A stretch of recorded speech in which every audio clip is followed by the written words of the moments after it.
أعوذ بالله من الشيطان الرجيم بسم الله الرحمن الرحيم رب اشرح لي صدري ويسر لي أمري واحلل عقدة من لساني يفقهوا قولي. السلام عليكم ورحمة الله وبركاته. اللهم إني أسألك علما نافعا وعملا متقبلا ورزقا طيبا. O Allah, I ask you for beneficial knowledge, acceptable deeds and pure rizq. اللهم انفعنا بما علمتنا وعلمنا ما ينفعنا وزدنا علما. O Allah, benefit us from the knowledge that you have given us and teach us what will benefit us and increase us in knowledge. Welcome to day 3, the last day of our summer course of 2020, Be Like the Bee. As the previous weeks, we will have 2 parts to the lecture today as well. Part 1 running from 12 to 1, a 10-minute break, and then followed by part 2 from 1 to 2 inshallah. Alhamdulillah, it was the goal of the Ad-Duha English team to help the listeners gain an idea about the variety of topics in the Quran, the relevance of the Quran in our daily lives, the importance of reading and learning the holy book as it proves to be the best guide one could pray for. We hope and pray that they have achieved it. We should use our understanding and intelligence not only for worldly gain, but also towards the lessons that Allah subhanahu wa ta'ala wants us to know and use. We cannot reduce the importance of professional education, as we need viable careers to be employed and care for our families and gain a certain status in the present society. But the pursuit of that education must not devalue the need for spiritual knowledge, understanding and position. The Quran addresses the needs of us humans, the best creation of Allah subhanahu wa ta'ala, on various levels, be it spiritual, emotional, social, professional, physical, environmental, historical, you name it and it's there. Your question will certainly have an answer.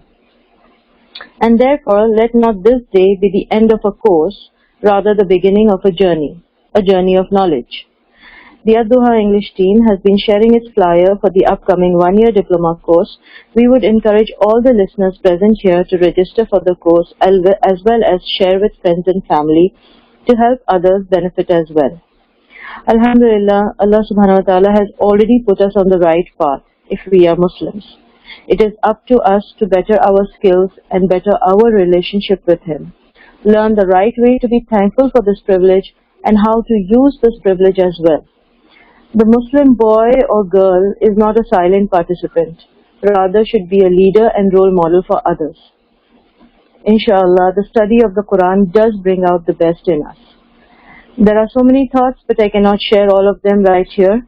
I invite Sister Sanobar to begin the day with the tilawa and translation of Surah An-Nahl. Assalamu alaikum wa rahmatullahi wa barakatuhu. A'udhu billahi minash shaitanir rajeem.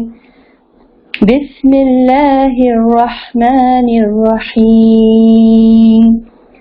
وأوحى ربك إلى النحل أن اتخذ من الجبال بيوتا ومن الشجر ومما يعرشون ثم كلي من كل الثمرات فاسلكي سبل ربك ذللا يخرج من بطونها شراب مختلف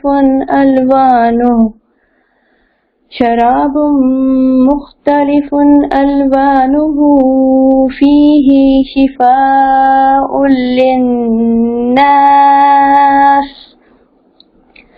إن في ذلك لآية لقوم يتفكرون والله خلقكم ثم يتوفاكم ومنكم من يرد إلى أرذل العمر لكي لا يعلم بعد علم شيئا إن الله عليم قدير.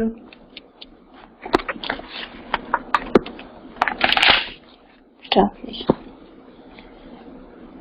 Your Rabb inspired the bees to build their hives in the mountains, in the trees, and in anything which men may build for beekeeping, and feed on every kind of fruit, and follow the smooth ways of your Rabb.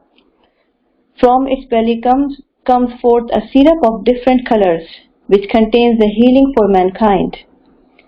Certainly in this there is a sign for those who think. Allah is the one who created you. Then He causes you to die. There are some amongst you whose lives are prolonged to an abject old age, so that they know nothing after having known much. In fact, Allah is the all-knowing, Almighty. Sadaqallahul Azim. Jazakallah khair, Sister Sanobar. Sister Imrana will take over now. She will begin with a review of the previous week and then move on, inshallah. أعوذ بالله من الشيطان الرجيم بسم الله الرحمن الرحيم نحمد ونصلي على رسول الكريم أما بعد أعوذ بالله من الشيطان الرجيم بسم الله الرحمن الرحيم رب اشرح لي صدري ويسر لي أمري واحلل عقدة من لساني يفقهوا قولي وربنا زدنا علما وربنا زدنا علما وربنا زدنا علما اللهم فقهنا في الدين اللهم فقهنا في الدين اللهم انفعنا بما علمتنا وعلمنا ما ينفعنا وزدنا علما اللهم لا سهل إلا ما جعلته سهلا وأنت تجعل الحزن سهلا إذا شئت آمين يا رب العالمين. Assalamu alaikum wa rahmatullahi wa barakatuh to all my dear sisters. I hope and pray that all of you are doing good and enjoying our sessions. Today will be the last session, and I hope that these sessions were beneficial for all of you, and I hope and pray that beneficial in the sense that there has been an interest for us to learn more from the beautiful book of Allah subhanahu wa ta'ala, and I hope that these sessions have been an inspiration for you to learn more of the beautiful book of Allah subhanahu wa ta'ala, and also to reflect on the ayahs. What does Allah subhanahu wa ta'ala want from us, and to know the purpose of our lives and how to be beneficial, just like what Allah subhanahu wa ta'ala mentions about the bees. So I see that there are a few sisters, lesser sisters than what we had last time. So please check, like last time I had suggested, please check if your friends are here, or your family members who have joined as a group. Do motivate your friends or your family members to join our session. We are inshallah going to begin, and today is the last session, so we will inshallah summarize everything. We will look at the few of the characteristics of a bee and reflect on our own lives, what is there in the life of a bee that is of importance for us, and what does Allah subhanahu wa ta'ala want us to learn from this example. Because if you remember, we did in the ayah, Allah subhanahu wa ta'ala, in ayah number 69, Allah subhanahu wa ta'ala says, A'udhu billahi minash shaitanir rajeem, towards the end of ayah number 69, Inna fi dhalika la'ayatan liqawmi yatafakkarun. So there are indeed many signs, Allah subhanahu wa ta'ala says, in the life of a honeybee. So, and Allah subhanahu wa ta'ala over here says, not just for any person there are lessons, but for those people who yatafakkarun, who give it a thought, who reflect, who ponder. So this is something important for us to know. So Allah subhanahu wa ta'ala gives the treasures of the Holy Quran, gives a deeper understanding of the Holy Quran for those people who ponder, who reflect, who look deeper into the ayahs of the Holy Quran. So as now Sister Rahat had mentioned about our upcoming courses, I would strongly suggest that just this small session, this course that we did, a 3-day course, should be something that motivates you to learn the Holy Quran. And I hope and pray that inshallah these sessions are just the beginning of our journey towards learning the Holy Quran, inshallah. And the more you learn from the Book of Allah, the more our level of iman increases. And another thing that you will see is you would want to learn more, inshallah. So I hope and pray that inshallah, we all have this intention that we want to learn more, and inshallah, be a different believer from now on, because Allah subhanahu wa ta'ala, has given us so many lessons from just these two ayahs. So let us begin. If you remember last time we started a few of the characteristics of the honeybee, and Allah subhanahu wa ta'ala, always gives us deeper understanding when we look at all these examples. So let us begin. Bismillahirrahmanirrahim. Before we actually go into the topic, let's look at a little bit of review of what we learned last time. And if you remember, we did that in Surah Al-Nahl, ayah number 69. Allah subhanahu wa ta'ala says towards the end that whatever comes from the bellies, يَخْرُجُ مِنْ بُطُونِهَا مُخْتَلِفٌ أَلْوَانُهُ فِيهِ شِفَاءٌ لِلنَّاسِ. That whatever comes from the belly of the honeybee, there is shifa, or there is cure for mankind. So a very important point being mentioned here about the benefit or the shifa, the cure that Allah subhanahu wa ta'ala has given for all of us from honey. And the next thing that we did was about how Allah subhanahu wa ta'ala urges us, or the Quran urges us, that for a believer doesn't live his life like the rest of humanity. A believer listens attentively. A believer reflects and ponders on the signs in the universe, and also in the signs in the Quran. And I gave you reference of ayah number 190 of Surah Al-Imran, where Allah subhanahu wa ta'ala tells us that a believer, verily in the creation of the heavens and the earth, and in the alternation of the night and day, there are indeed signs for men of understanding. So that's Surah Al-Imran, ayah number 190. So Allah subhanahu wa ta'ala tells us again and again in the Quran about the importance of reflection, on pondering, and we also discussed about in Surah Mulk, ayah number 10, Allah subhanahu wa ta'ala says that in the hereafter, the people of hellfire, they are going to be questioned that what has made you land up in Jahannam? Why are you in Jahannam? Why are you in hellfire now? So what will be their reply? Allah subhanahu wa ta'ala mentions this in ayah number 10 of Surah Mulk. وَقَالُوا لَوْ كُنَّا نَسْمَعُ أَوْ نَعْقِلُ مَا كُنَّا فِي أَصْحَابِ السَّعِيرِ. So Allah subhanahu wa ta'ala says, and they shall say, had we but listened or pondered, we should not have been among the dwellers of the burning fire.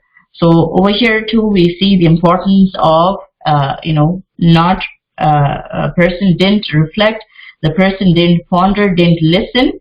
That is why his end result is that he is in Jahannam. So may Allah subhanahu wa ta'ala protect us from the azab of Jahannam. Allahumma ajirna min an-nar. Allahumma inni a'udhu bika min azab al-qabri wa min azab Jahannam wa min fitnati mahya wa mat wa min sharri fitnati al-masih ad-dajjal. Ameen. So again, we see the importance of reflection, the importance of listening. And, we also talked about the fact that Allah subhanahu wa ta'ala, urges us so many times in the Quran, to be precise, more than 1/8 of the Quran urges us to study nature, to study history. The Quran and humanity at large. So Allah subhanahu wa ta'ala says, when it comes to the Quran, Allah subhanahu wa ta'ala says, أَفَلَا يَتَدَبَّرُونَ الْقُرْآنَ. We do not ponder over the verses of the Quran. And then Allah subhanahu wa ta'ala says that, there are so many signs within us if we reflect and ponder. There are so many signs around us.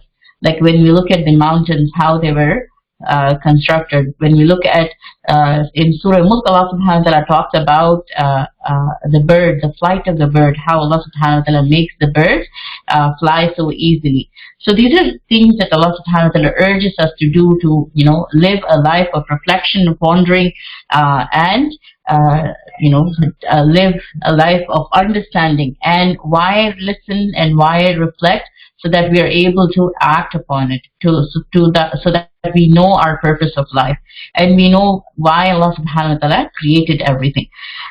So those are a few of the things that we did last time, and we also talked about when we just started the characteristics of the bee.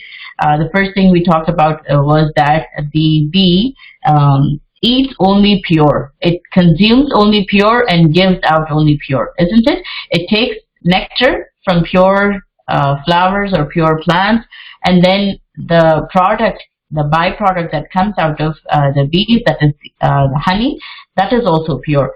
So for us, the lesson that we derived, if you remember last time, is that a believer always eats halal, rizq, sustenance that is pure and tayyib. It is pure and according to the guidelines that Allah subhanahu wa ta'ala has given us. And we all know that, when it comes to halal, we eat, that is zabiha, that is slaughtered by hand, with the name of Allah subhanahu wa ta'ala. We also know that we do not eat any derivatives or byproducts of impure animals like pig or any other impure animal. So these are the guidelines that Allah subhanahu wa ta'ala has given us.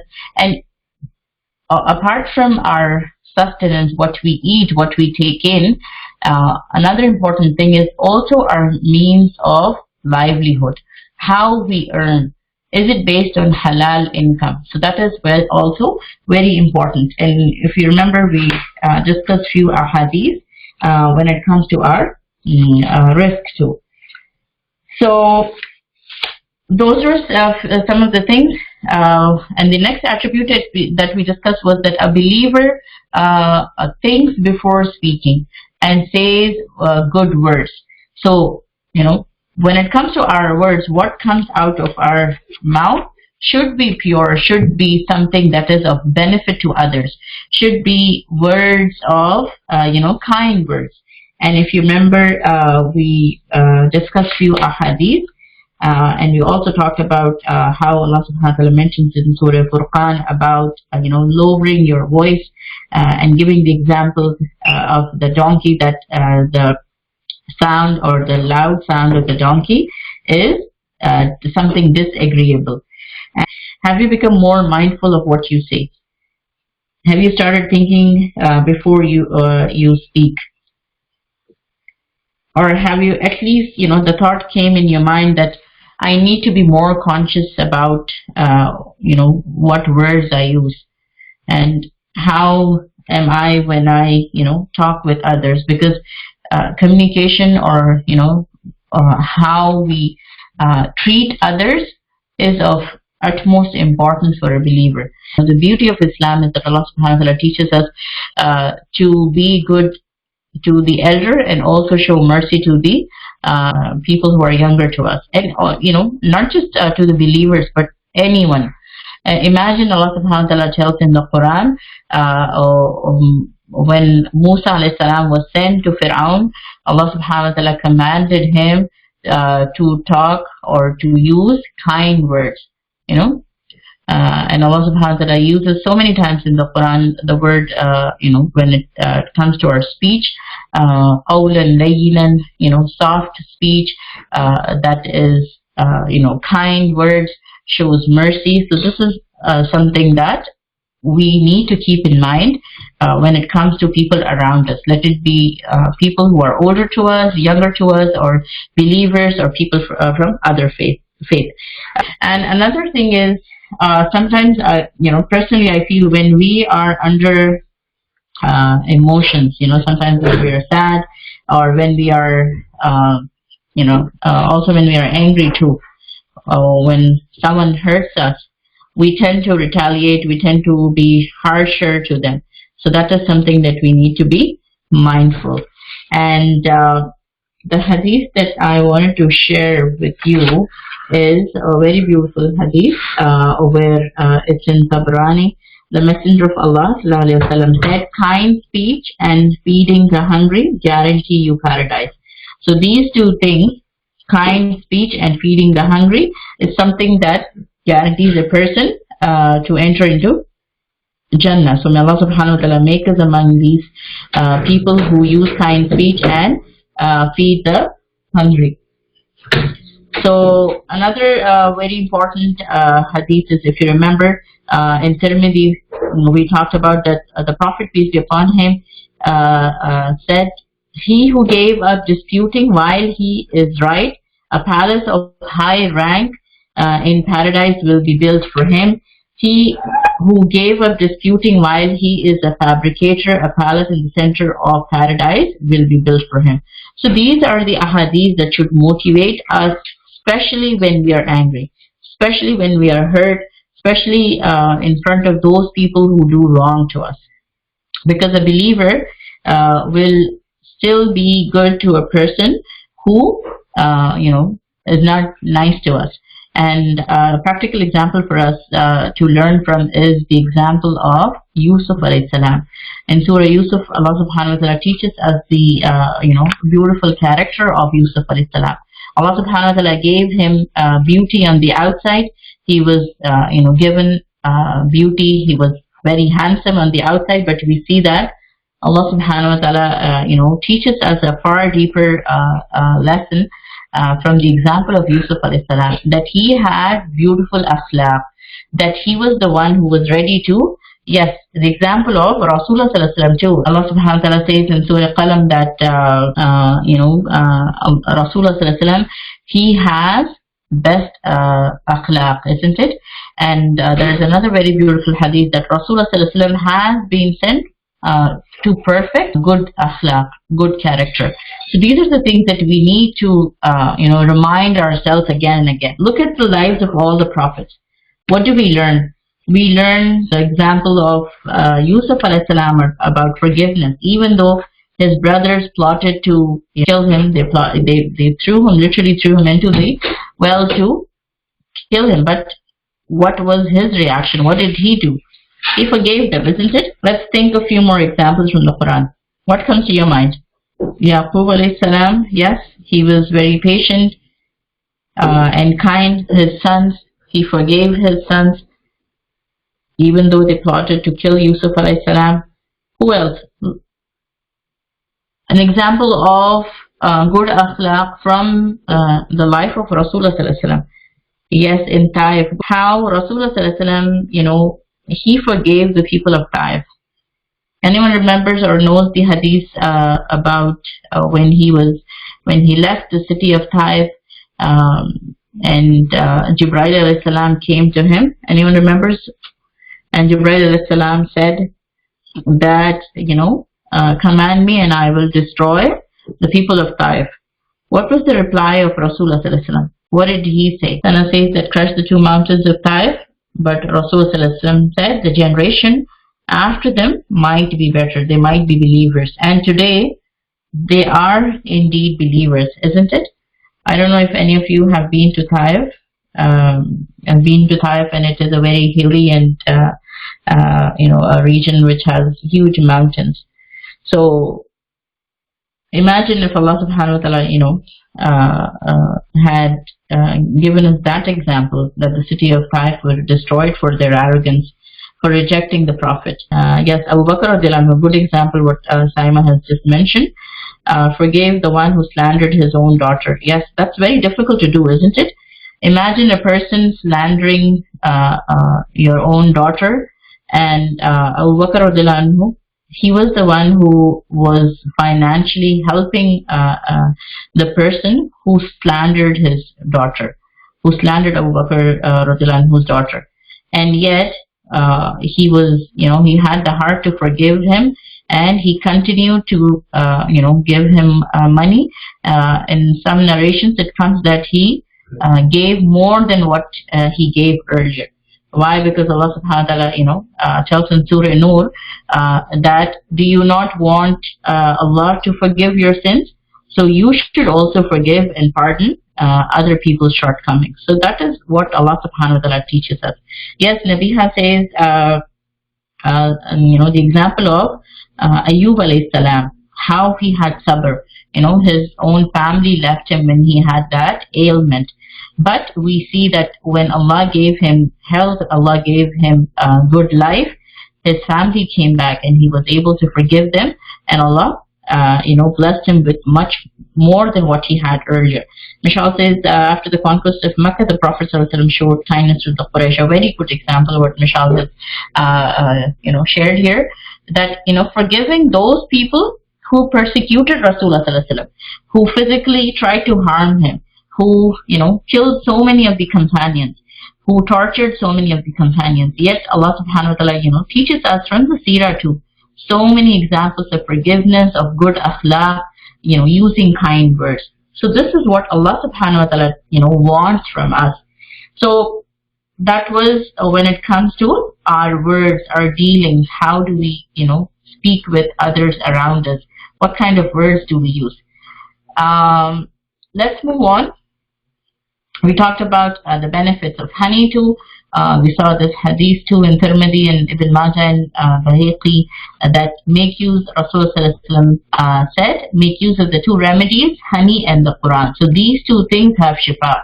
And another thing that we talked about is how Quran helps us, to overcome or to give us shifa for all forms of ailment, not just physical ailment, but also spiritual ailment that a person might have. So something for us to again ponder, that what is there in the Quran, what message lies in the Quran that Allah subhanahu wa ta'ala says that there is shifa in it. So it should motivate us to learn more of this beautiful book of Allah subhanahu wa ta'ala. A few days back I was in my backyard and I saw a honeybee, and it was a bit windy that day, and I saw that the honeybee was still trying to fly and trying its best to be on track. And I was thinking, subhanAllah, like for us as believers, sometimes when we are overcome by challenges in our lives, when we are face any difficulties, any hardships, we tend to just sit back, and we usually give up, isn't it? We lose hope. But Allah subhanahu wa ta'ala teaches us so many lessons from things around us, from a small insect like a honeybee. Yes, amount of hard work that the honeybee does, and the outcome, one of the attributes that we're going to see is this what Michelle just shared. I hope now we have learned to appreciate bees more, isn't it? After learning about the amazing, if you remember last week, we saw that short video. I'm sure we appreciate them more. We are, simply amazed by how Allah subhanahu wa ta'ala, has created them with so many attributes, so many specialities. I also saw that it's really focused, and it takes out nectar with a lot of precision. Have you observed that? It does it with a lot of skill and precision. So Michelle says, just like plants need nourishment for, we need nourishment, and our nourishment is the Quran. Excellent point.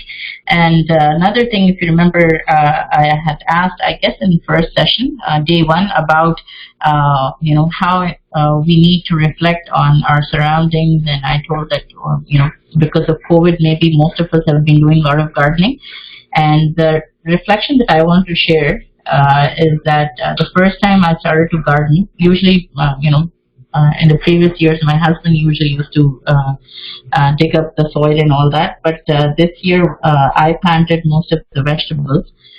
So as soon as I started to dig, in the first time that I dug the soil, I saw that there were many earthworms in the soil. and I literally got scared, and I moved away from that spot. Probably for some of you might not be scared, but I was a bit scared because there were many earthworms.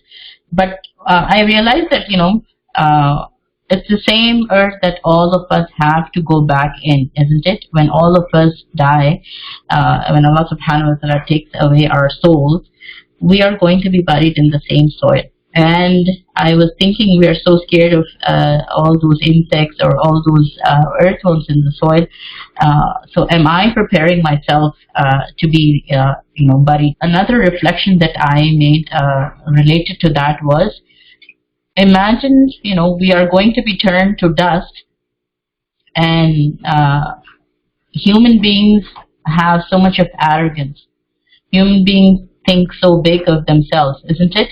And we never, and we work for, getting all the superficial things, the temporary stuff in life, like, good house, good clothes, jewelry, all those things that are, not going to, we are not going to take them in our graves. But we never work on our akhlaq. We never work on our good deeds, isn't it? Shaitan wants us to be away from those realities. So it is so important for us to know that everything, whatever we are, running after in dunya, it's temporary. Whatever we are, building, it's going to be taken away from us. What will we take in our grave are our good deeds. My akhlaq. Because why do I say my akhlaq? How do I take my akhlaq with me? When a person dies, people remember us by our attributes, with our good akhlaq, isn't it? Any person who dies away, we always, praise them with the good akhlaq we have. So something for us to reflect, my dear sisters, that how am I preparing myself when it comes to, my final resting place? And am I, working on my akhlaq so that people remember me for the good things I did? Am I working, or did I do any projects, anything that is going to reward me even when I pass away? That is sadaqah jariyah, that is ongoing charity, building a well, imparting knowledge, or, gifting someone a Quran, so many things. So these are the things that are going to give us reward even when we move away, move out of this realm of dunya. So those are a few of the reflections. Let's start our characteristics. And the first thing that we will see today is minding our relationships. So we had done till here, we had done till our words. So the fourth point we are going to do today is our relationships. So when it comes to, let's look at the life of the bee. The bee respects and eats from and does not break or destroy the flowers which it, takes the nectar from. So we discussed about it, isn't it? So the bee, when it comes to others around the bee, especially, the flower from which the bees take nectar, it deals with it in the best manner. The bee is very gentle when it comes to taking nectar from the flowers.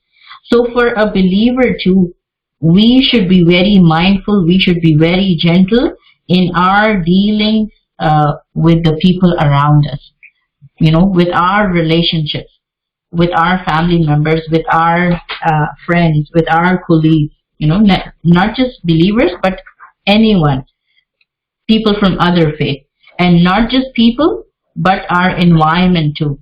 And not just the environment, but also the other creation of Allah subhanahu wa ta'ala, the animals around us. And there are so many ahadith which teach us about, showing mercy to animals.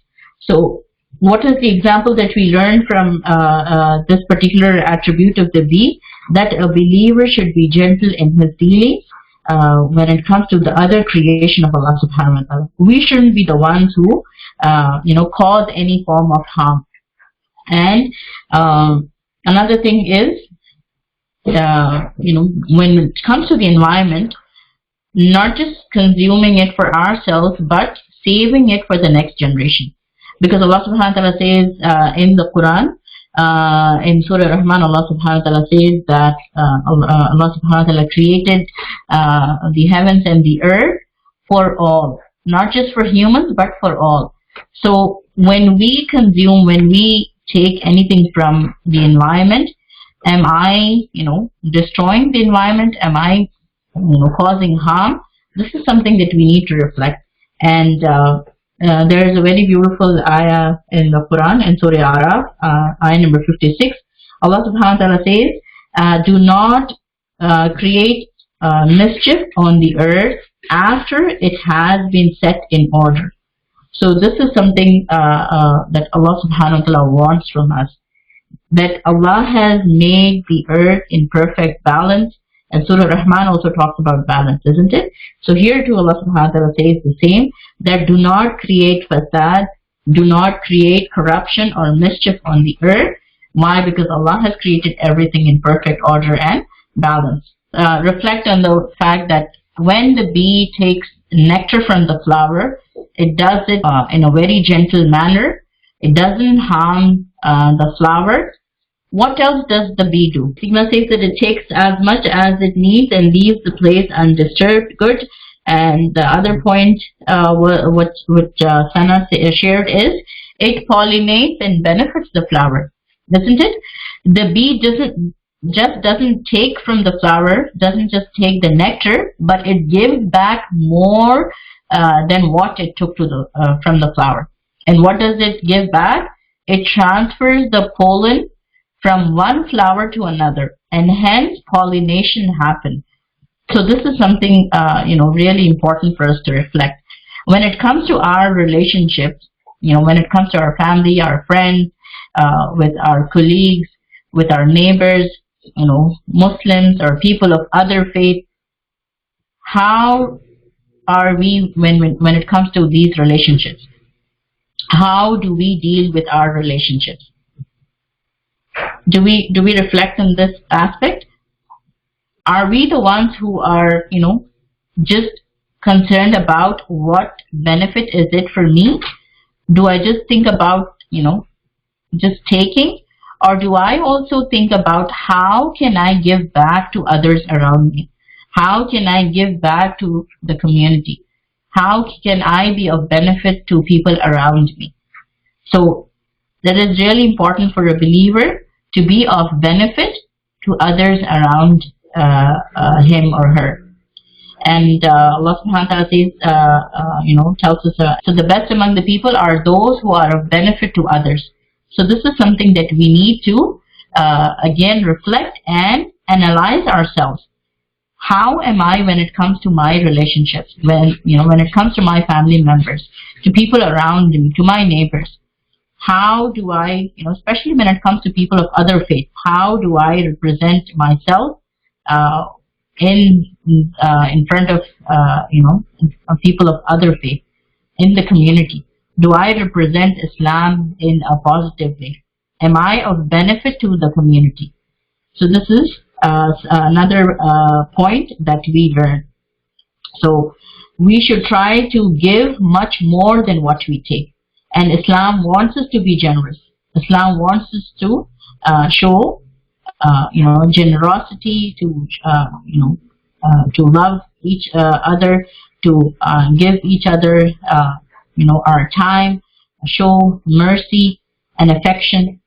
And, when it comes to our friends, our spouse, our children, all the people around us, they deserve our kindness and consideration.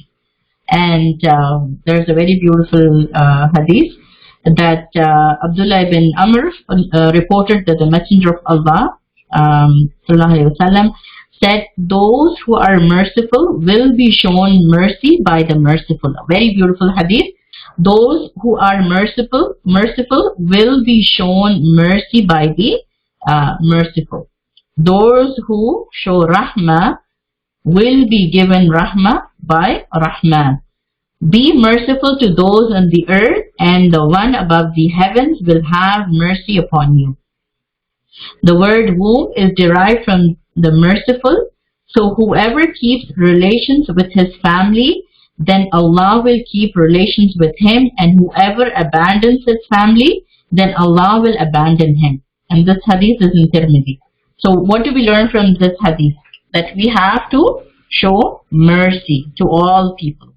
And note that over here Allah subhanahu wa ta'ala doesn't say show mercy to the believers. So the hadith says that those who are merciful will be shown mercy by the merciful. So showing mercy to everyone around us. Be merciful to those on the earth, and the one above the heavens will have mercy upon you. So point number 1 is, show mercy, be kind to people around us, to believers, to people of all faith, to animals, to plants, everything around us. And then in return, Allah subhanahu wa ta'ala is going to, in return, Sana says that, show mercy and kindness and be gentle. And in return, Allah subhanahu wa ta'ala is going to shower His rahmah, His mercy on us.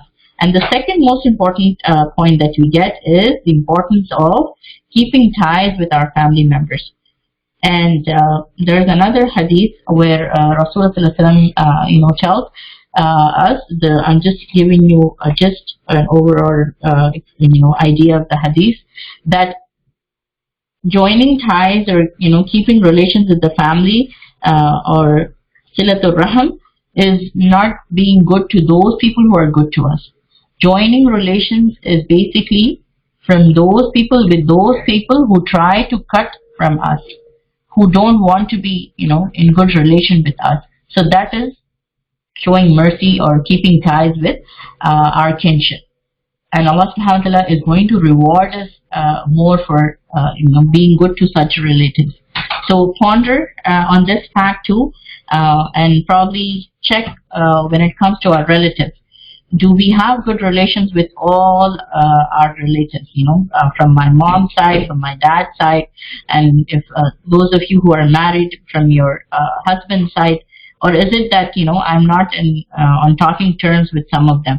So inshallah, one of the things that you can do, an action point, is that check on them. And the reason probably might come up that people might ask you is, why are you calling me now? Or sometimes people get worried that why is she calling me? She never called me, or she wasn't talking with me. Why is she doing it now? So you can simply share that I was doing a course by Ad-Duha, and I learned this beautiful hadith.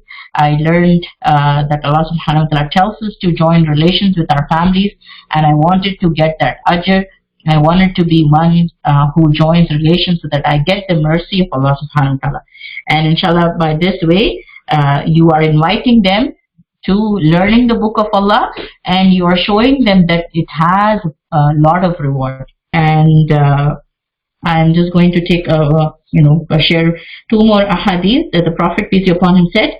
We discussed this last time too, about good akhlaq, about giving, showing others kindness. It is about smiling. When you smile to your brother's face, it is charity. So this hadith is in Tirmidhi. And another hadith is that Abdullah bin Harith radhiyallahu anhu said, I have never seen anyone more in the habit of smiling than Allah's messenger. So what do we learn from the example of Rasulullah sallallahu alaihi wasallam?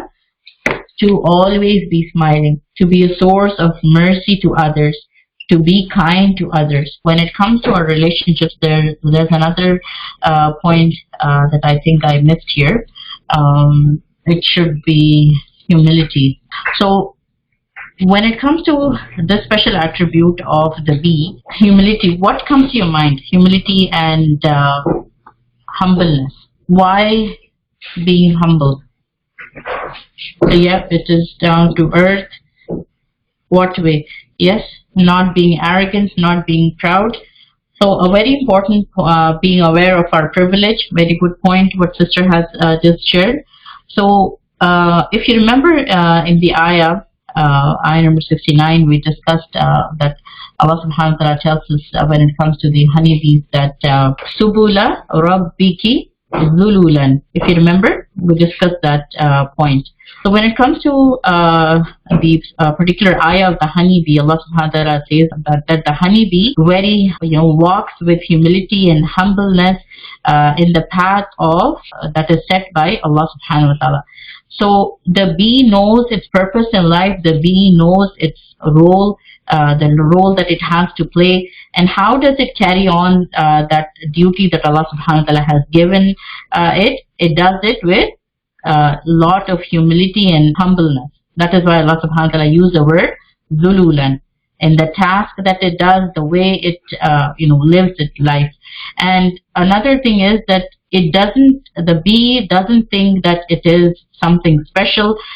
It still remains humble, and it also does its role of collecting nectar, of spreading pollen, creating pollen, making pollination possible with humility. It doesn't think that it is something special, or it doesn't become arrogant.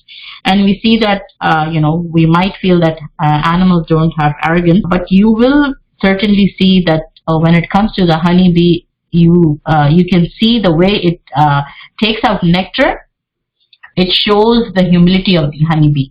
I don't know if all of you were able to look at how the honeybee takes out nectar from the flower. It shows that it does it with precision. It shows that it does it with a lot of humility and humbleness. There's no arrogance. It's not flying all over the place. It doesn't destroy the flowers, but it does it with perfection, and it does it with lot of humility. And how do we know? Because Allah subhanahu wa ta'ala mentions in the ayah, Subula Rabbika Zululan. So it does it with humility and humbleness. So my dear sisters, when it comes to our lives as a believer, that is something that we should also be mindful of. That when it comes to a believer, a true believer is always humble, and a true believer deals with others with humility and respect. We shouldn't have any form of arrogance in ourselves. And there's a ayah in the Quran, in Surah Furqan, ayah number 63, Allah subhanahu wa ta'ala says, the servants of the most merciful, Ibadur Rahman. Allah subhanahu wa ta'ala gives the attributes of Ibadur Rahman towards the end of Surah Furqan. Allah subhanahu wa ta'ala says that the servants of the most merciful are those who walk upon the earth in humility, and when the ignorant address them, they say words of peace. Qalu salama. So this is something that Allah subhanahu wa ta'ala also wants from us, that a believer should always be humble, have humility, have no arrogance in our hearts. And another reference for us is in a hadith in Tirmidhi and Muslim and Abu Dawud. The Prophet ﷺ said, Al-Kibr. So Al-Kibr is what? It is being proud and arrogant. So what is the meaning of Kibr? Arrogance or being proud. So what is the hadith? Rasulullah ﷺ said, Kibr is the rejection of the truth and looking down upon people. So Kibr basically, it is from the root word kaf, ba, ra, and kabir, you must have heard kabir is, or akbar, when we say Allahu Akbar, it means the great, the high, isn't it? So something big. So Allah subhanahu wa ta'ala over here, the same root is used, but the meaning is different, and the word is different. That is kibr. Kibr means when a person thinks big of himself, when a person is arrogant. So what is the hadith? Rasulullah said, Al-Kibr, that is being proud and arrogant, is rejecting of the truth and looking down upon people. So this is a hadith is in Muslim, Tirmidhi and Abu Dawud. So my dear sisters, for ourselves as believers, we need to check our hearts. Is there any form of kibr in my heart? Do I think high of myself? Do I think, no one else has these qualities like what I do or what I have? When it comes to, the way we look, the clothes that we wear, maybe the house we live in, the car we drive, the job that we do, anything. None of these things should create any kibr, any form of arrogance in our hearts. And remember the reflection that I shared when I was gardening in the first part. It is really important for us to remember that all of us are going to be buried under the earth. So there shouldn't be any form of arrogance in our hearts. We should be humble before Allah subhanahu wa ta'ala, before other creation of Allah subhanahu wa ta'ala. So something first, again, another point, another action point for us to derive from this beautiful hadith is to check our hearts often if we have any form of kibr. And shaitan or iblis is the one who has kibr. That is why, what did he do? How do we know that shaitan or iblis had arrogance in him? What's the example that we know from the Quran? How did he show his kibr, his arrogance? When Allah told him to do sajda, he refused. So that is something for us to, not just think of it after this course I'm going to reflect, but make it a part of your daily life. That I'm going to, every night before I go to sleep, I'm going to reflect. Did I, hurt anyone? Did I use my words to hurt anyone? Or did my actions hurt anyone? Or was there any form of kibr or any form of arrogance in my dealings with other people? Was I being boastful about, any new clothes that I was wearing today? So we need to reflect this on a regular basis. And there's another hadith, and it is authentic Hasan hadith. The Prophet ﷺ said, "He who is humble for the sake of Allah by a degree, Allah will elevate him 1 degree until he reaches the highest degrees, and he who is arrogant toward Allah, Allah will lower him 1 degree until he reaches the lowest of low degrees." So again, another reminder from this hadith that we should be humble. There's another hadith that the Rasulullah ﷺ said, Allah revealed to me that we should be humble amongst ourselves and none should show arrogance towards others. And there's another example of arrogance from the Holy Quran. Anyone remembers? Or there are many examples. Anyone remembers, apart from the example of shaitan, anyone remembers more examples of kibr or arrogance from the Quran? What comes to your mind? Whose example? Firaun, good example. He had arrogance. He thought that he was, he had so much of arrogance. He thought that he is worthy of worship. He calls himself God. Good. Arrogance of Firaun. What else? Who else had arrogance in the Quran that Allah subhanahu wa ta'ala mentions to us and wants us to take a lesson from the life of that person? The arrogance of Namrud, Iblis, son of Nuh alayhi salam. Yes, when he, didn't listen to the advice of Nuh alayhi salam. Abu Jahl, Abu Lahab. Another person close to Firaun. Anyone remembers? He had a lot of arrogance. Qarun, good, barakallah feek. Qarun had a lot of arrogance. Anyone remembers what arrogance he had? A lot of lessons for us to learn from the example of Qarun. What was he arrogant about? What did he say? Anyone remembers his words? Quran had a lot of wealth. Yes, he was arrogant because of wealth. And he said, Qarun said that whatever I have, whatever wealth I have, it is because of my own doing. He said that because of the ilm that I have, because of the knowledge I have, I have all this wealth. So he attributed his wealth, his power, his status to himself. So this is something that we need to be careful about.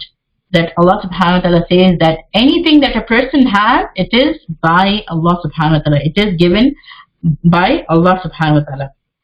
Qarun was a person who had lot of wealth. He lived at the time of Firaun and he was very arrogant. He had lot of wealth. And people, when Allah subhanahu wa ta'ala mentioned in the Quran, when he used to come out and his treasures, the keys of his treasures were so huge that a lot of people had to carry them. That's what Allah subhanahu wa ta'ala says in the Quran. And because of his wealth, he was very arrogant.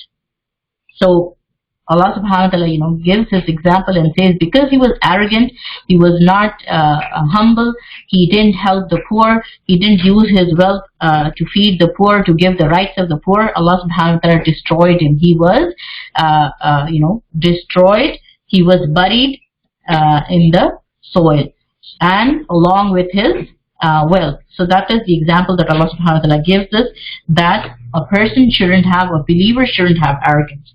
Yes, Ibrahim alayhi salam's father was arrogant when it came to worshipping idols, yes. And Surah Kahf too, the two people, good example, what Saima has also shared here. The person with the two gardens, he also had a lot of arrogance, and he was the one who was boastful in front of his friend. Good. Barakallah feek. So, something for us to add to our, maybe you can start a diary, a journal where you can start, adding points for yourself to, self-improvement, to self-reflection, something that, it is an ongoing process, isn't it? Nobody is perfect. We are always striving to, be perfect.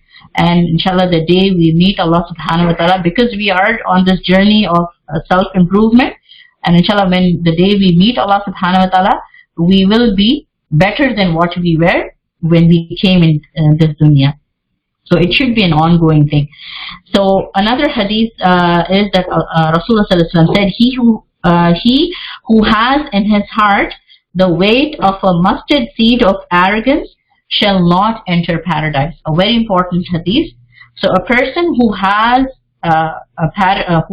arrogance, he will not enter paradise, even if it, that arrogance is the weight of a mustard seed. So very important hadith for us to note. So let's move on. So the next point that we're going to cover is when it comes to our good deeds. Let's look at the example of the honeybee. The amount of hard work the honeybee does, how much honey does it produce? Do you remember from the short video that we saw last time? It is less than a teaspoon, isn't it? Yes, under 2 teaspoons or less than a teaspoon, isn't it? So imagine so much of hard work the honeybee puts in, and what is the outcome? It's just not even 1 full teaspoon or 2 full teaspoons, isn't it? So, but we see that the honeybee still continues to do good. The honeybee doesn't give up, isn't it? So what lesson, okay, for this point, I want you to derive the lesson. What should be the lesson for us as believers? Yes, no good deed is insignificant, isn't it? We need to continue and, be steadfast. Good, barakallahu feekum. So for a believer, when we look at this example or this attribute of the honeybee, we should know that it doesn't matter what outcome is coming out. What matters in the eyes of Allah subhanahu wa ta'ala is, are we trying our best? Are we the ones who are striving? Are we the ones who are, not giving up? So there's a reference for us is hadith in Muslim that Messenger of Allah sallallahu alaihi wasallam said, "Do not disdain a good deed, no matter how small it may seem, even if it is your meeting with your Muslim brother with a cheerful face." So a very beautiful hadith that should motivate us to do even the smallest of good deeds, isn't it? So this hadith tells us, let me repeat it again. Yes, be like the bee who works hard and benefits the rest of humanity. So this hadith is, do not disdain a good deed, no matter how small it may seem, even if it is meeting your brother with a cheerful face. And there's another hadith that Allah subhanahu wa ta'ala, tells us that He likes deeds that are consistent, even though they might be small, but Allah subhanahu wa ta'ala likes those deeds. So what do we learn from this hadith? That we need to continue to do good deeds, no matter how small they are. So the hadith is, Abu Hurairah radhiyallahu anhu reported that the Messenger of Allah, peace and blessings be upon him, said, "Take up good deeds only as much as you are able, for the best deeds are those done regularly, even if they are few, or even if they are small." And the reference of this hadith is Ibn Majah. So that is, something that should motivate us to continue to do good, even though they might be small, even though they might be just few deeds. But being steadfast and being consistent is most important. Okay, let's move on to the next point, and that is loyalty. Okay, So what attribute of loyalty or what quality of loyalty do you see in the life of the honeybee? Yes, Sister Aditi says keeping good deeds doesn't, yeah, just keep on doing good deeds and don't worry about the outcome. Good. Yes, loyalty, trust. Any elaborate more what the sister just shared? Not betraying. Good. What else? Not expecting anything in return. Doing what it is told to do. Good. Yes. So when it comes to this particular attribute, being loyal, honeybees are highly committed to the queen bee. Do you remember when we saw that short video? Yes, trust in the Creator that He created us for a noble reason. Excellent point what Sister has just shared. So being loyal to our Creator, the honeybee is loyal to the Creator, knows its purpose, fulfills its purpose, and also to the leader. Remember when we watched that short video, we saw that, every bee has a role to play, isn't it? Yes. And we see that all the other honeybees, they are committed, they are loyal to the queen bee, isn't it? So that is something we should remind ourselves, that when it comes to the believers, when it comes to you and me, am I loyal to the leader in my group? Or am I loyal to, a person who has, leadership quality in them? When we work in a group, I'm sure there are a few leaders, isn't it? There is a leader who leads the task, who does, execute the plan, the project. So we as team members, are we loyal to our leaders? So something for us to again ponder and reflect on. And Allah subhanahu wa ta'ala, tells us another beautiful hadith in Tirmidhi and Abu Dawud, that the Prophet, peace be upon him, said, whoever cheats us is not of us. So a true believer will never cheat anyone. And this hadith is in Muslim, Tirmidhi and Abu Dawud.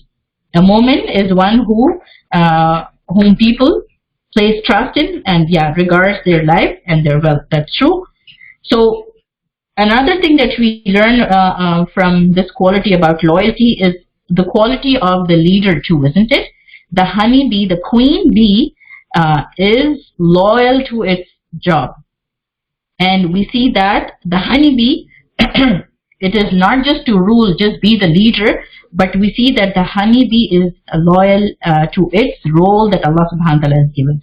And we see that the queen bee, it is committed in serving all the other bees around. And we saw that, isn't it?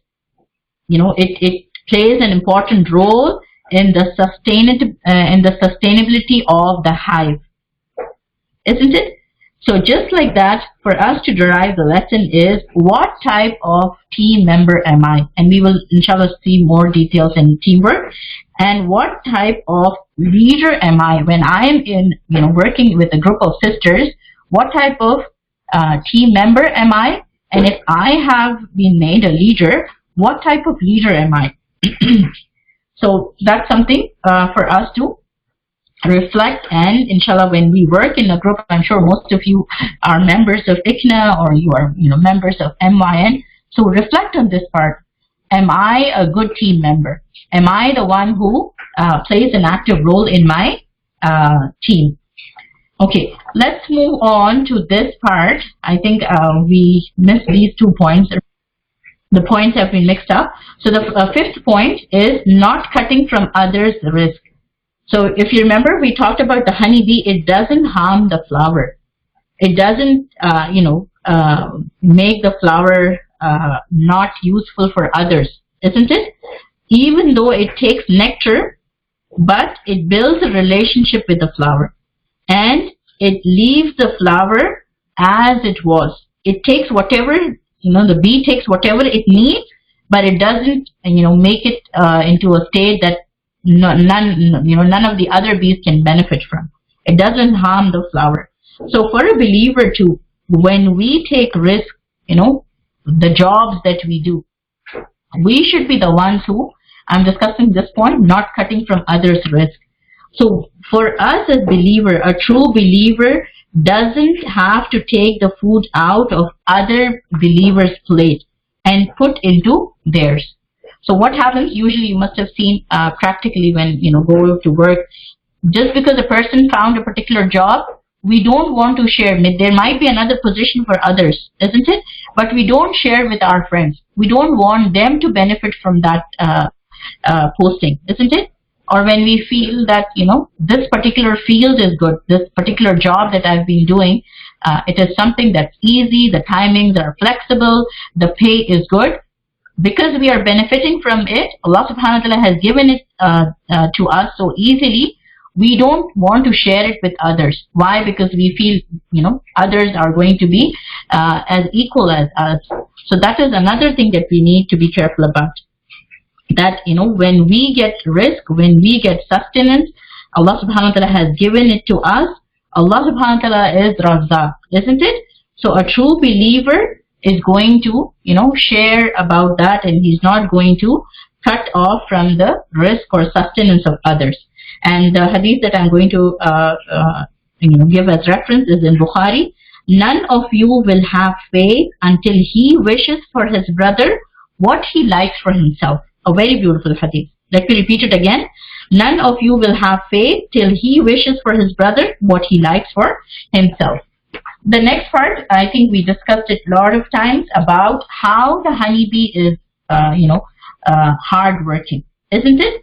And imagine the honeybee, it travels nearly 55,000 miles to collect honey. And how much of honey? A small amount of honey. And if you remember from the documentary, the video that we saw, it visits nearly 2 million flowers. That's the amount of distance it covers, the amount, the number of flowers it visits. And how much honey is collected? Just to collect a pound of honey. So it is, something for us to learn from, an inspiration. So we as believers, we need to be hardworking too, isn't it? And do our best to achieve the best results. And there's a hadith in Bahiqi, the Messenger of Allah ﷺ said, verily Allah loves that when any one of you does a job, he should perfect it. So whatever we do, we should do it with the best of our ability. And the next point is, inshallah, point number, the numbers, don't mind the numbers, but next number over here is leaving our ego. So when the bee, collects honey, it makes sure that the other bees also know about it, isn't it? And that is something for us to learn. That when the bees, they live in, a colony, they get nectar from a particular flower, they don't have any ego. That if I got nectar from this particular flower, I'm not going to share it with other bees. The honeybee doesn't have any ego. It helps the group or the community of other bees that it lives with, the beehive, and it lives in a colony. So similarly for us as true believers, we should be ready to sacrifice our ego. When it comes to our, people around us, we shouldn't have ego in our lives. And there's a hadith in Bukhari that the Prophet ﷺ said, shall I not tell you about the companions of paradise? They are every humble person considered weak, but if we gave an oath by Allah, it will be fulfilled. Shall I not tell you about the companions of hellfire? They are very harsh, haughty, and arrogant people. So this hadith is in Bukhari. So Allah subhanahu wa ta'ala, from this hadith tells us that the companions of paradise, they are humble. They are the ones who fulfill their oath. So, they have no ego, they have no arrogance in them. Let's move on to the next point, having a role to play. So in the beehive, we see that every bee has a role to play, isn't it?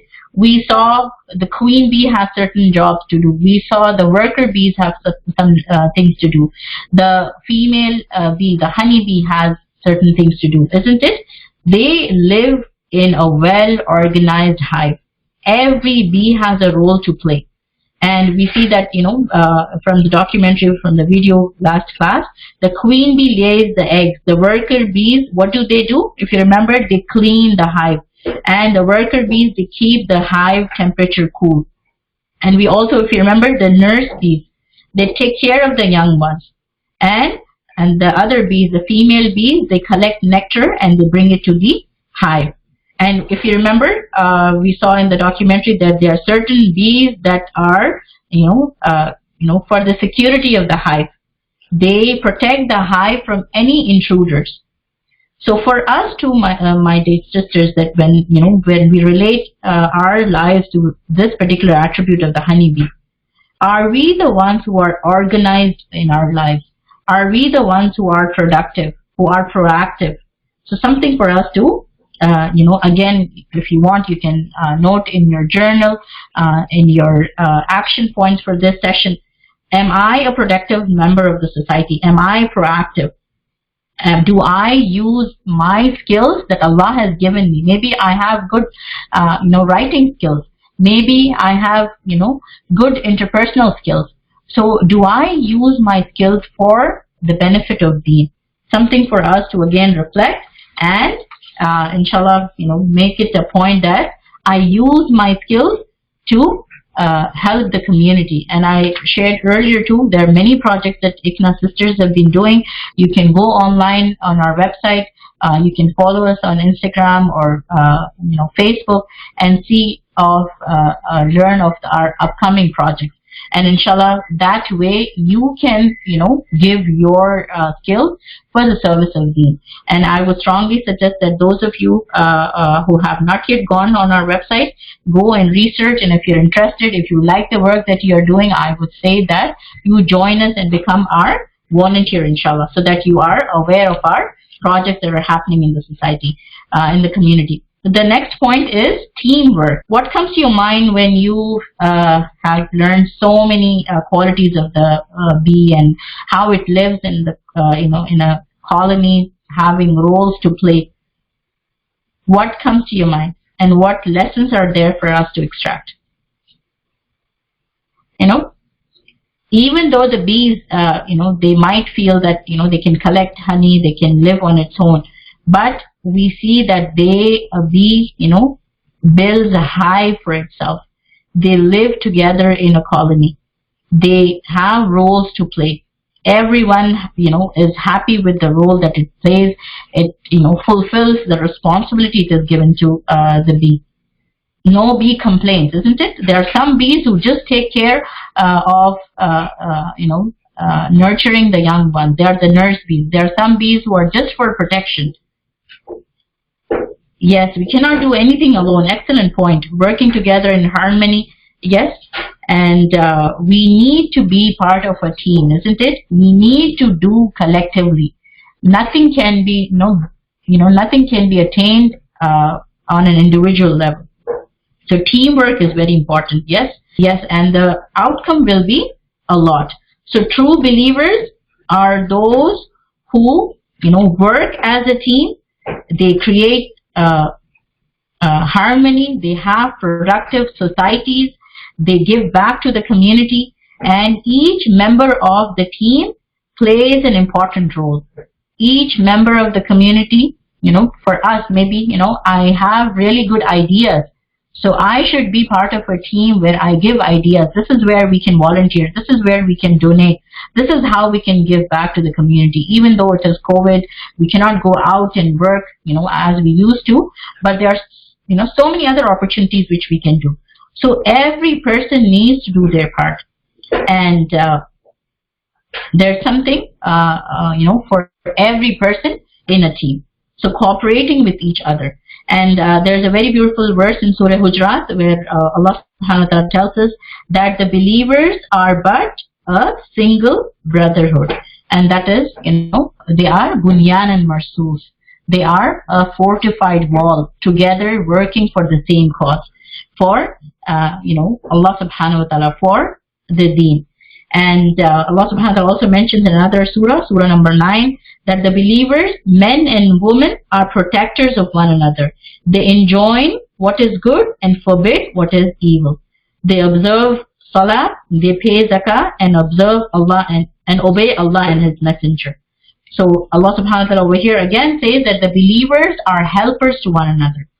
And another thing that we learned from, if you see on the slide, the next point is that the bees, they work in large groups, and even if one individual bee or part of the group fails, what happens? The other members are going to come and make up their role. They give the royal jelly to other eggs in the beehive. Do you remember? Inshallah, towards the end, after our today's session, all the PowerPoints will be shared with those sisters who had registered and you have given us the emails. And inshallah, for those of you who missed the documentary, the small clip that we saw, you can see that again, inshallah, how they work. Yes, royal jelly, if you remember. Yes, they give it to the worker bees. So they don't let anyone fall. So when we are in this together, we all are believers, isn't it? So it is our job as a true believers that we should be there to help others. Maybe some among our community, someone from our friends, our family, our colleagues, our neighbors, they are struggling through a phase in their life. So are we there for them? Are we giving them that helping hand? This is something that Allah subhanahu wa ta'ala tells us in so many places in the Quran. And Allah subhanahu wa ta'ala says that a person needs to be one who is of benefit to others. So there's a hadith in Muslim, whoever relieves from a believer some grief pertaining to this dunya, Allah will relieve from him some grief pertaining to the hereafter. So whoever alleviates the difficulties of a needy person who cannot pay his debt, Allah will alleviate his difficulties in both this world and the hereafter. So very beautiful hadith, that we should be the ones who help each other, not let anyone fall. Okay? So let's move on to the next point about group productivity. So remember, we just discussed when we talked about teamwork. So when all of the bees, they work together, we saw the amount of honey they produce, the benefits that are there in honey. So for us too, and we see from the life of the honeybee too, that everyone sticks to their assigned roles and they complete it to the best of their ability. So what lesson is there in this attribute for us? Remember, now I'm asking you to derive lessons. Being disciplined, fulfilling our part, yes, sticking to the role that has been assigned to us. Sometimes when we are working in a group, we have a job. Probably my job is to collect, we are doing a food drive, for example. My job is to collect the food that was donated in one particular neighborhood. So it is my job that I have to fulfill that. Maybe it is difficult for me probably to collect all that. So I'm going to get other helpers to make that task easy. Yes, trying our best. Yes, everyone is included in doing their job and nobody is left out. That's true. And sometimes when a task becomes difficult for us, we should be asking our friends to help. We should be asking our family members to help, so that they are also part of that reward, inshallah. Okay, so that is something that we learn about group productivity, that everyone sticks to our roles and no one interferes with the roles that others have been assigned. A very important point. Why? Because when we start interfering with the role or the task that someone else has been given, what happens? We won't have productivity, isn't it? Yes, we have a bond. Yes, if a team mate is behind, we should come forward. That's true. And we strengthen our relationships too. Yes. Yes, we shouldn't be bossing others around. So we shouldn't be interfering in the task that has been given to others. Why? Because if this happens, then there won't be any productivity. No one will be able to fulfill their job to the best way. Yes, don't be critical about others. A very important point. Sometimes what happens when we are doing our task, we start, being too critical and we start, saying, oh, you should have done it this way, that way. What happens? Then the other person won't be able to do their job. Okay, excellent point. And the next point again we're going to come to is this one, living within one's means. So something for us to again reflect is the bees, they work hard and they feed their young ones, isn't it? And they have reliance on Allah subhanahu wa ta'ala. The honeybees, they live within their means. They know what is their task. They work hard. They, gather and they store the resources that have been given to them. So they do whatever is in their power, isn't it? For us to, as believers, we should have, we should work hard and we should have faith in Allah subhanahu wa ta'ala. And there is a verse in the Quran, in Surah Baqarah, Allah subhanahu wa ta'ala says, talks us or warns us about, our means of livelihood. So for a believer too, whatever means are there of our risk, our sustenance, we should use that. And not go into any unlawful or haram means of risk or means of livelihood, not indulging ourselves in any form of riba. And there are so many ahadith which stop us from any haram means of livelihood. Okay, let's go on to the next point, and inshallah we are going to finish this and a small Kahoot session which might take 10 minutes. So we are certainly going to go over time. So the last 2 points are understanding the times and environment we are living in. So for the bees, the example for us is, and I'm going to ask you to derive the lessons. The honeybees, they analyze the environment they are living in. And according to that, they protect themselves. Imagine, the honeybees, they have this survival strategy. They know, when things are going to be hard, they are able to withstand storm, they are able to withstand, rain, strong winds, anything, isn't it? And what they do is they are prepared to face that, hardship or challenge. So what lesson is there? Yes, positive criticism is important. What lesson is there in this point for us? Understanding the times and environment, facing the challenges. What should we be doing? When we are living in a society, when we work as a team, yes, when we work as a team, when we are part of an organization, when we are working collectively, we know what challenges lie ahead. And when we work together, we can face the challenges in a better manner, isn't it? Yes, we need to update ourselves, know what challenges are there. So a believer should know what are the challenges. A believer should know what are the best ways with which we can face the challenges. When we are working for Allah subhanahu wa ta'ala, when we are volunteering in the community, we should know what are the needs of the community. We should know how can I meet those needs? What resources do I require? So this is something that we learn from the bee. The last point is the 3 C's. It's communication, consultation, and committed. So these are the 3 things that we learn from the honeybees. Whenever the bee works in the beehive, it knows that there has to be important communication. That is what makes it easy for it to communicate. It uses its vibrations.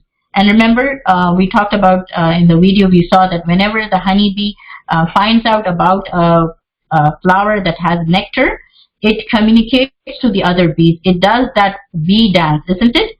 So similarly for us too, as believers, we should have open communication with our team members.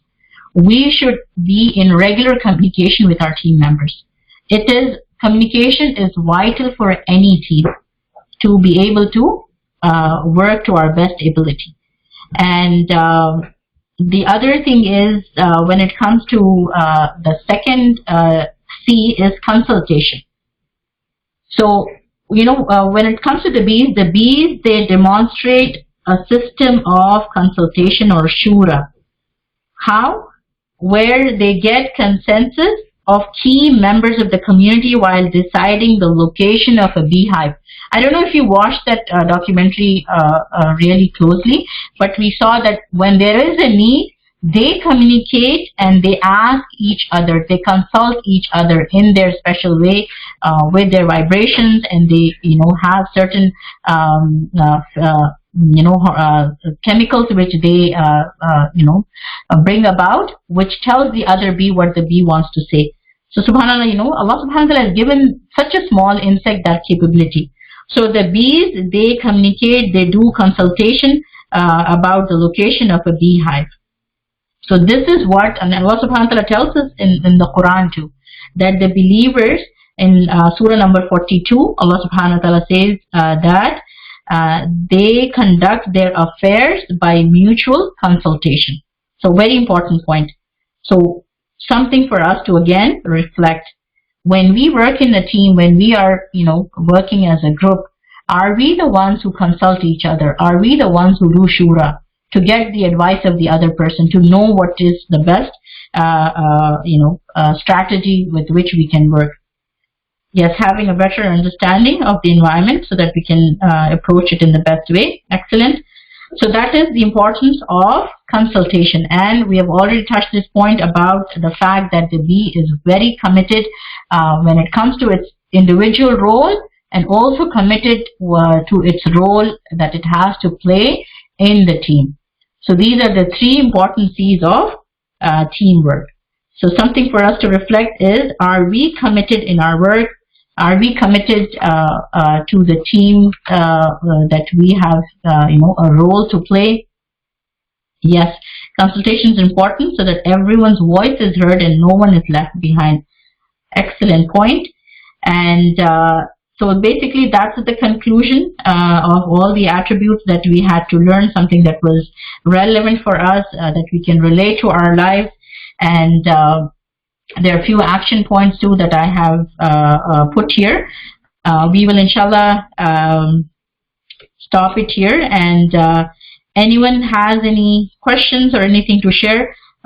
If not, then we will conclude with student reflections, if anyone wants to share any reflections at the end. So let's resume. Before we go on to any Alhamdulillah, before we go on to our last conclusion, any reflections anyone wants to share about what you learned?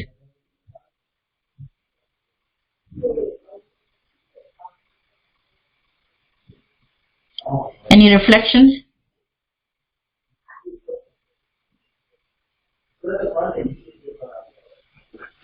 What you have learned so far in this course, and what have you decided for inshallah for next time? Yes, inshallah, you can enroll in the courses that Sister Saima has shared. Any reflections? One reflection from the whole course. I hope that it made us think, and it made us ponder, reflect on what Allah subhanahu wa ta'ala gives us examples in the Quran, what Allah subhanahu wa ta'ala wants us to do and learn from, even though it might be a small insect, isn't it? Everything that Allah created has benefit in multiple ways. Yes, one of my biggest Michelle says that how many signs there are around us. Very good example, a very good reflection of pondering. Motivating active and start volunteering in the community. Excellent example what Amna has shared. So look at all the opportunities that are around you. It might be, in the local, women's shelter or food donation camp that you can do. You can donate blood. Yes. Work hard. Yes, even if it is a small thing. Strive and be like the bee, be hardworking and appreciate every little thing in this world. Sister Aditi, I think Saima and our admin will email you if you had registered. For those of you who have not yet registered for this course, even though today was the last course, if you still give your email addresses, the recordings will be shared with you inshallah. Yes, kind speech and feeding hungry, pondering on the signs. Excellent point, mashallah. Has given us so many skills, so we need to be utilizing these skills to give back to the community. So these are some of the main points that we have extracted: being an active, community member, being productive, and having a purpose in life. Being part of, what Allah subhanahu wa ta'ala says, khayra ummah, kuntum khayra ummah, that you are the best of nations. Allah has made us from among the best of the nations because we are believers, and our job is to be, of benefit to others around us, and showcase Islam in the best possible way. Yes, I've learned that there's so much I can do to improve my characteristics. Yes. Be mindful of our actions. Excellent. So there are so many lessons that we have taken from the life of a honeybee. Imagine it's just a small insect, but there is so much to learn from it, isn't it? So many lessons that we have taken. I think over 20 lessons we took from such a small insect, isn't it? And we related those characteristics of the honeybee, what Allah subhanahu wa ta'ala tells us in the Quran, and various ahadith in the Quran. So over 20 lessons that we learned from the life of such a small insect. So imagine how many more examples are there in the Quran. Allah subhanahu wa ta'ala gives so many other parables in the Quran. So the need for us to know what message the Quran gives us, what Allah wants from us. And I will inshallah conclude with this very beautiful ayah in Surah Anfal, where ayah number 2 to 4, where Allah subhanahu wa ta'ala, tells us that when we study the Quran, when we reflect on the verses of the Quran, how should be our, reaction? Allah subhanahu wa ta'ala says, the believers are those who, when Allah is mentioned, feel a fear in their hearts, and when His verses, this Quran, are recited onto them, they increase their iman, and they put their trust in their Lord, who perform salah and spend out of that what we have provided them. It is they who are the believers in truth. For them are grades of dignity with their Lord, and forgiveness, and a generous provision.